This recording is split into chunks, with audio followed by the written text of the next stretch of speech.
The mission of the Inattentive ADHD Coalition is to ensure that children with inattentive ADHD are diagnosed by the age of 8 and that adults with inattentive ADHD receive prompt and accurate diagnosis when seeking help. To learn more about our mission and how you can help, visit iadhd.org.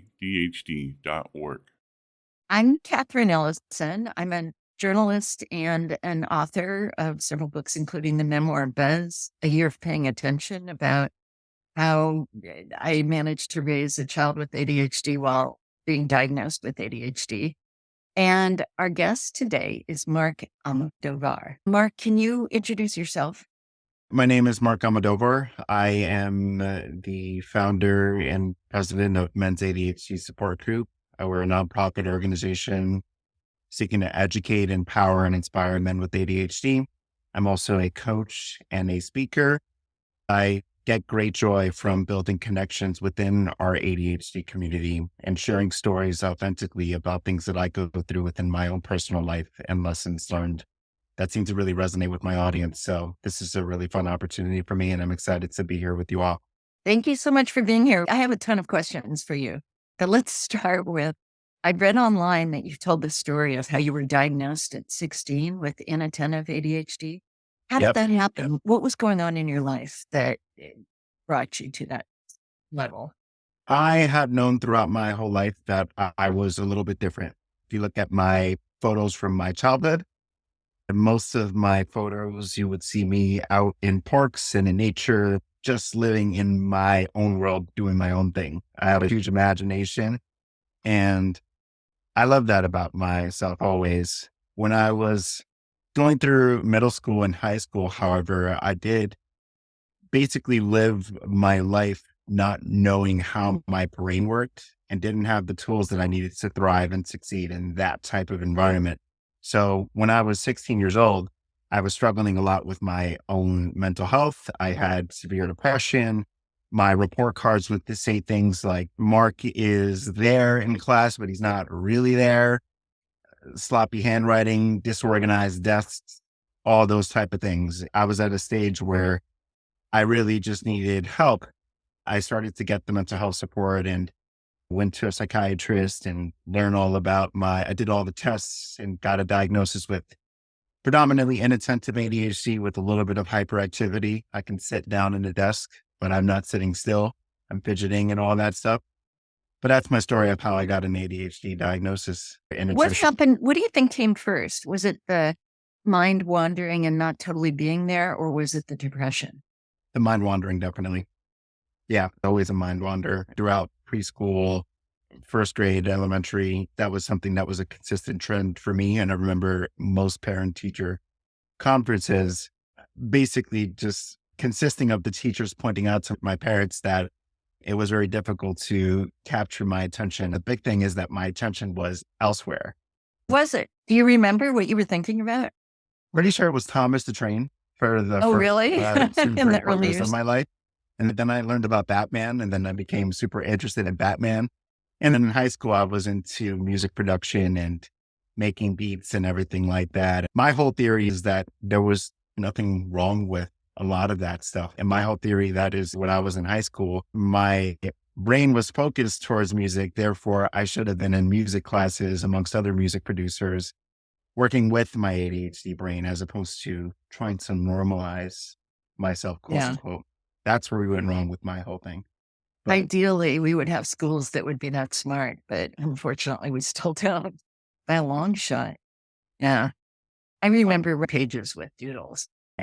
Yeah. So, how did the depression follow that? Why do you think you got depressed? as people with ADHD, we're growing up in an environment in which it's built very much so for neurotypicals.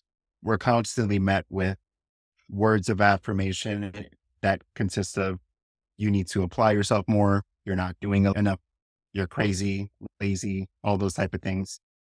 So you throw those words of affirmation on top of me being somebody who has an attentive ADHD, but is also a highly sensitive person. When I hear those words, I identify with them and I really make that me. I That's what think really did that.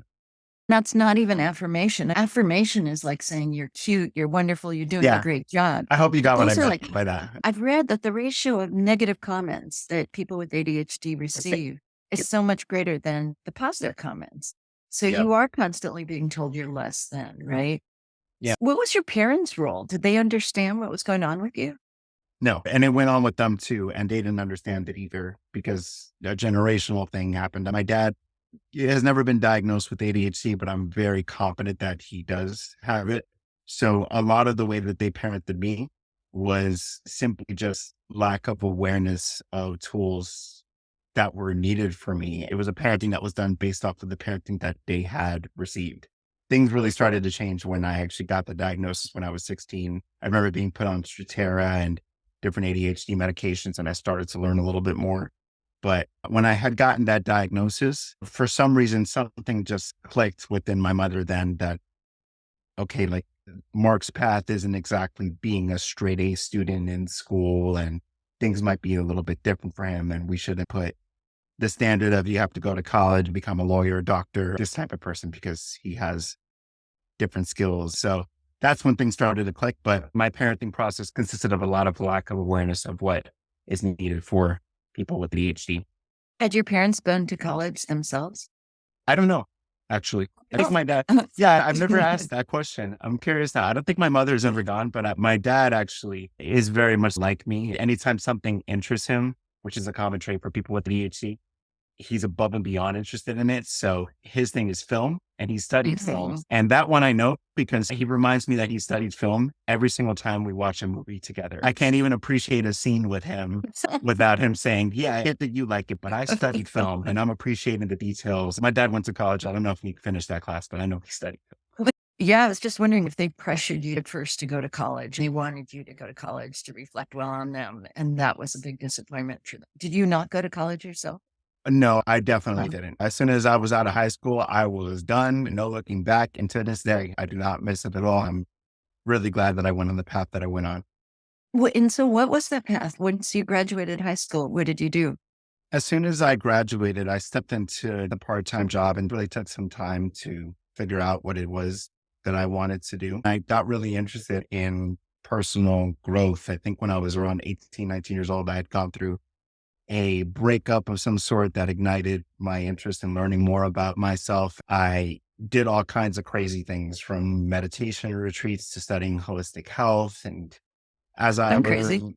yeah. As I started to learn more and more about myself, I eventually wanted to start helping other people, learning about what that meant. And as I was starting to create content, I was like, you know what? I want to do this in a way that's honest, that's real to me, and can actually positively impact people. The way it ended up being for me was really relating to my people and starting to talk about ADHD. It was then that I actually started to take my own ADHD seriously. I started going to therapy, started sleeping well and exercising and all that type of stuff to really do the best that I can to thrive with my 100,000 million miles an hour brain and help other people who operate very similar to me. When did you become a coach? You look very young. How old were you when you started that job? I first started a coaching business when I was 22, 23 years old. Wow. And I had a really big misunderstanding during that age. I dealt with a lot of imposter syndrome. And if you look back at my content from about 4 or 5 years ago, you can see that there was a strong need to present myself as this perfect, has it all together coach. And turns out that wasn't doing myself any favors, nor was it doing anybody that I actually wanted to help. Years later, the way that I do my coaching is in a very honest way, still being very much who's gotten all the certifications and read all the Russell Barkley books and everything like that. But it's very much so you're working with somebody who has ADHD, who gets it and is like you, who does Right. miss an appointment here and there, and who does Right. benefit from a 10-minute text reminder that you have an interview at 3 p.m. Eastern time. Right. You know what I mean? This is who I am. And I love that I get to do work which allows me to show that and benefits other people because they feel less alone. Fantastic. How many clients do you have? 2 to 3 max Oh. typically for me. I don't ever want to go beyond that. For me, I'm multi-passionate. I love running a nonprofit organization. I love having a speaking business and everything like that. Wow. So for me, my brain does benefit from variety and chaos. And I love that about me. I totally get that. So what's the nonprofit? Can you tell us about that? When I first started creating content for people with ADHD, I had started to build a reputation in the ADHD community and came across some big leaders in this space. This is about 4 years ago. I had learned at the time there wasn't really a dedicated space for men with ADHD. So I was going for a walk and I was like, you know what? Let me try out a Facebook group. Started off something small. I'll call it the ADHD Men Support Group. See how it goes. The first year goes by, we're like a small little community around 100 members and it's fun. We're getting some engagement, but it's nothing really big. Then the pandemic hits. The need for mental health support surges. And just by organic searches on Facebook, our group started growing about 50 to 100 members a week. I came across another content creator named John Hazelwood, who's our group's vice president and does work for Black men with ADHD. And we got together and we were like, let's try out a Zoom meeting, see how it goes. Worked out really well. And years later, we've grown into the largest online space for men with ADHD. We just recently became a nonprofit organization. And as the community, we empower, educate, and inspire our community members via Zoom meetings, in-person meetings, speaking events, webinars. It's a once impulse idea of mine turning into this massive, beautiful thing that's really taking off for me. And I'm wildly thankful for it. That's so cool. When did you start the nonprofit? Exactly. It was about November of last year that my team had come up to me saying, hey, this is something that's growing tremendously. We should make it something more. I've always wanted to do that, but I didn't know what it looked like. And nonprofit organization just made a ton of sense. We became a nonprofit organization November of last year. Congratulations. So you are really an entrepreneur and you're doing all these different things. How do you stay on track? Do you have any secrets for keeping yourself focused when your time is so divided? Yeah, I don't stay on track all the way. My key thing is that I am okay and I give myself grace when I'm not on track. So I can go the route of giving the tips and everything like that. For these interviews, for my meetings, I have them on Google Calendar. I work with people who are great at some of the things that I'm not so good at, like organization. Yeah. What I've learned is that there are going to be moments where I forget to reply to texts. I forget to respond back to important emails. I've gotten a lot better at that, but I'm nowhere near perfect at it. What I've learned is when I make those mistakes, when I'm a little bit off track, it's like off track according to whom? Off track according to neurotypical standards. So I've learned when it comes to some of the potential downfalls of my ADHD, yes, I have tools and tips and tricks in place for them. But the biggest thing that I have is looking at these opportunities, quote unquote, with grace, because they don't define who you are. That's really so cool because it's true that you can waste a ton of time and mental energy beating up on yourself, right? And Yep. not be effective at all.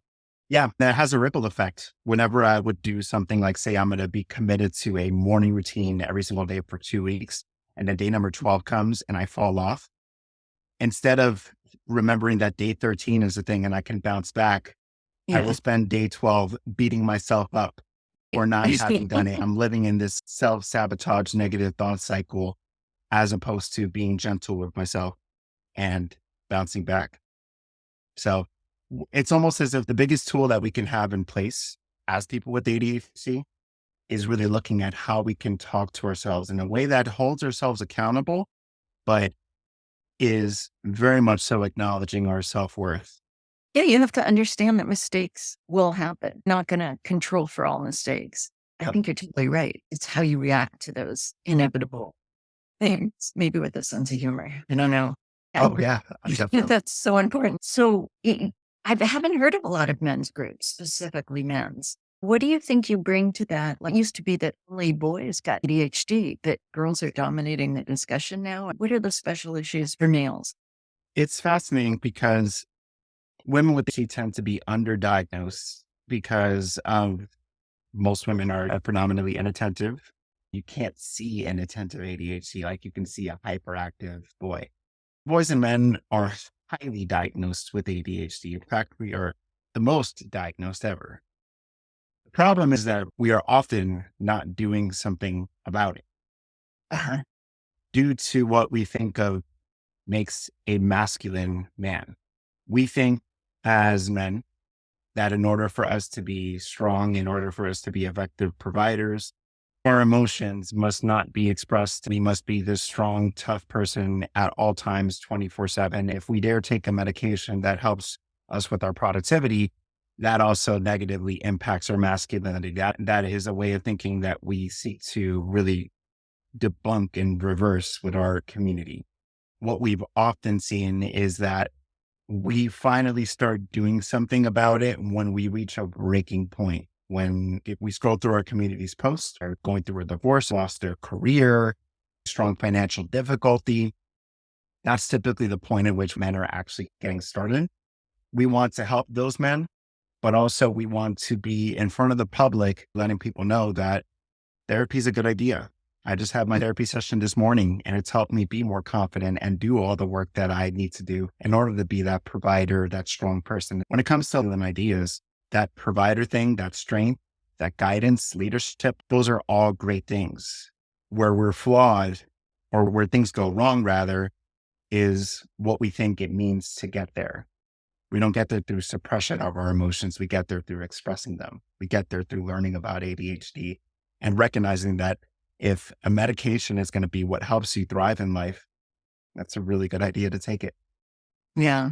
Yeah. That's what our work is as men's support group. I'm really proud of that work. Yeah. And you're so eloquent about it. I never really thought about it in that way. I thought that my framework was always, oh, boys get all the help. But of course, they don't naturally ask for help. A No. lot of it is their parents pushing out if you're a certain kind of family and the boys Yeah. resisting. Yeah. Do you deal with a lot of African American and Latino guys? Well, in our organization, there's myself being Puerto Rican and Cuban. Our organization manager is African American. Our vice president's African American. I don't have specific percentages, but we are starting to see more Latin men, more African American members. That's actually something that I want to push even more. We had our first in-person meeting in New York City about 2 months ago. Everybody was a person of color in there. That was so cool to me. It tells me that we're reaching that audience, and I'm so proud to be the face of an organization. It's so diverse. Because that seems to be another, from the research I've read, it seems to be another obstacle because there are certain cultures that are resistant. We've got enough troubles. I'm very familiar. Yeah. Or you should be helping the community. It's like that you cannot be depressed. I've talked Yep. to parents who are like that with their kids. That's a big obstacle for sure. We're not having the discussions that we need to about it. Why is that happening? Why are you not having those discussions as often? We see in our organization and what we see in studies is that men often have some of the highest suicide rates. Men have high divorce rates. Men often switch from career to career. The reason why they haven't gotten the support and treatment that they needed is often because they've lived their life thinking that if they got that support, it would make them weaker. It wouldn't do them any favors. When really it's quite the opposite. When you treat your ADHD, things get better. When you go to men's mental health support groups, I might be a little bit biased there, but when you are talking about your journey and you see a bunch of heads nodding and agreeing with you and relating to you, that feeling of I'm not alone, it's such an empowering feeling. That's what brings us strength. That's what brings us confidence. And that's what helps with all the things that we seek to do. That's great. I hope that's a good answer. Yeah, that's perfect. Can you talk about a time in the men's group when you learned something really surprising about ADHD? Does anything come to mind? How many men relate to how sensitive of an individual that I am? Seeing that rejection sensitivity dysphoria is so common for our men, it was really shocking to me and tells me that there is a large self-confidence issue when it comes to people with ADHD, definitely a lot of men. When it comes to treating ADHD, when it comes to best practices, Pomodoro techniques, Google Calendar, medication, like all of those things are really good. When we're talking to young kids, when we're talking to newly diagnosed people, it shouldn't be a conversation of you are diagnosed with ADHD and you're broken. It also shouldn't be a conversation, in my opinion, that you're diagnosed with ADHD and you have a gift, because that's misleading. ADHD can be hard, but it should be a conversation of you are diagnosed with ADHD and you're could still win at Mhm. life. You have many great talents and traits that have a place in the world, have a place in big businesses and different communities. You are special. Now, here's the work that you need to do in order for you to get to the life in which you want to achieve. Those are the type of Mhm. discussions we need to have with people with ADHD. So, to answer your question, it shocked me how much people with ADHD have low self confidence issues and really internalize rejection when they experience it. Now, you were diagnosed at 16. So, do you remember the event that got you diagnosed? Was it just teachers telling your parents until your parents finally relented, or how? Was a report card that said that I would not be making it from my junior year to my senior year. The report card had a bunch of notes in it saying that Mark is not really attentive in class. Mark is missing a bunch of homework assignments, always late, not showing up, all those type of things. It was that report card that really sparked a discussion of, I need mental health support. Can we do something about it? That's actually another example of a breaking A point. That crisis. it was a report card that was not just my average bad one, but extremely bad. Phew. So, But finally yeah, convinced your parents, right? So, yeah. we're all about getting an earlier diagnosis. So, what do you think could help parents and teachers diagnose their kids? It would really help if they were diagnosed, for instance, by age 8. What would be helpful there? My thought is parents just need to be more intentional about what works for them and what doesn't, and what course instantly as a way of teaching wasn't working. It's just a lot of experimentation of different learning methods and what works to motivate your child in different areas. It is partnership with medical professionals. Telling your child to apply themselves every single day is not working and they're really struggling with school. Something might be up, and it's okay to partner with somebody who is an expert in how kids learn Maybe and getting the teachers just need to be diagnosis. a whole lot better educated about the signs because inattentive ADHD, especially those kids, girls, boys with inattentive ADHD can really fly under the radar, don't you think? 1,000,000%. 1,000,000%. Yeah. And not one approach. There's not one approach that works with everyone. And that's okay. But that's my thoughts. Just being What have been observational. what have been your greatest obstacles just as a person, a businessman? What do you find yourself still really challenged by? My greatest obstacles, I think it's putting myself under neurotypical standards and looking down upon myself for not beating them. Self confidence is my biggest thing. Being able to look at myself in the mirror and recognizing that there's a lot of pride in who I am, a lot of great strengths and great traits that I bring to the table. We talk about school and all these best practices. And in my school is think about guidance counselors telling me I was never going to make it anywhere. I think about being called lazy and all these things. So my biggest obstacle is having low self-esteem because I didn't meet the standards of what it means to be normal. Those things And are so much more powerful when you're a kid too. It's then you carry them around. I think kid, you're so much more sensitive that you internalize them more. That's why yeah, it's so 100%. important. Yeah, so important to get kids identified earlier. Definitely 100% pride and giving them the tools that they need. The biggest thing is that recognizing that if a medication or treatment of some sort is what helps your child, then that's a great idea and Mm. something that they will appreciate so much as they get older and go through this world that we live in as someone with ADHD. Can you tell us, you've talked about forgiving yourself. That's so interesting. It sounds like your greatest challenge is not forgiving yourself. And one of your Yeah. greatest strategies is learning how to forgive yourself. Are there other strategies that make your days go by more easily? Do you take medication? What do you do Mhm. for yourself? Not on medication right now, but I would absolutely take it if I felt that it was required for me to do well in my life. I'm not against it. I'm very much so for it. I'm a huge fan of therapy. Therapy has been tremendous for me in giving me perspectives. Here's the deal. I know all the tools. I know everything Russell Barkley talks about in Hollowell. I know what to do, but often I don't see how things apply to me. It's hard for me to do that all on my own. So I love the accountability that therapy provides for me. That's been really helpful in me building my self confidence and practicing some reframing on how I speak about myself. That's been amazing. Sleep. is outrageously important for me. If I'm not Everybody. Yeah. 100%, if I'm not sleeping well, that will impact my whole day. I will be impulsive and moody all throughout the day. I'm not only doing no favors to myself, but I'm not really helping the people I seek to help. So sleep has been huge. I love affirmations. When I am going to go on a speaking event, when I'm hosting a community event for my group, I remind myself how lovable I am and how much I would benefit from being 16 years old. I was getting a little bit emotional talking about this one, but being 16 years old and hearing someone like myself speak, how much that would mean for me to have someone like me tell me that I'm okay the way that I am. That's fantastic. And who do you speak to? Who are your audience? My main audience is highly sensitive men with ADHD.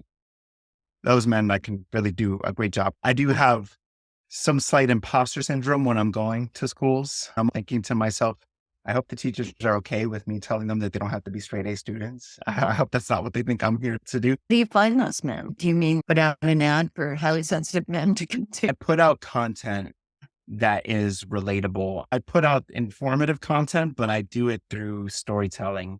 So I'll put out content talking about a time in which I've experienced a rejection, quote unquote, of some sort from a girl that I liked, but she didn't really like me. Or I will talk about how I've dealt with different things within my own organization or the things in my personal life. Me making that honest content is what helps me reach the audience that I seek to create. It's honest storytelling and it's true to me, not me trying to be something I'm not. So where do you have these meetings? Where do you speak? You're in New York City. In New York City, a lot of them have been virtual. I just recently did a speaking event at Inflow. A lot of virtual speaking events for organizations, a lot of in-person ones. Our group will be having a presence at the International ADHD Conference next year, so we're excited about that. But yeah, it could be virtual, in person, but lately, for the most part, it's been online. This has been so great. Not to put too much pressure on you, but is there one nugget or best piece of advice that you'd like to leave your audience with? Say you're speaking to just men. Yeah. Going through the process of learning how to navigate your ADHD brain or navigate your own mental health is no easy thing to go through. The internet is a beautiful thing when it comes to learning about the different resources that are available to you, the different communities that you have access to. When you give yourself the gift of finding other people who relate to you and people who have been where you are and can help you get from point A to point B, you're doing yourself one of the biggest favors that you can ever do for yourself. One of the biggest things that I've done for me is that I built friendships in the past few years with people who I don't have to mask in front of, people who I can be my genuine self. I can call when things are rough and call when I have a different wind going on in my life. That's a great thing. We're all deserving of that and we all have access to it. You should give that to yourself. That's really great. It's been a total pleasure learning from you. And I just wish you really good luck with your important work. Thank you. Thank you. I really appreciate it. This is really fun. Catherine, thank you for hosting the interview. I'm excited for this to be out in the world. This has been a production of Inattentive ADHD Coalition. Check us out at iadhd.org and see how you can help us by donating or by spreading awareness about inattentive ADHD. Thank you.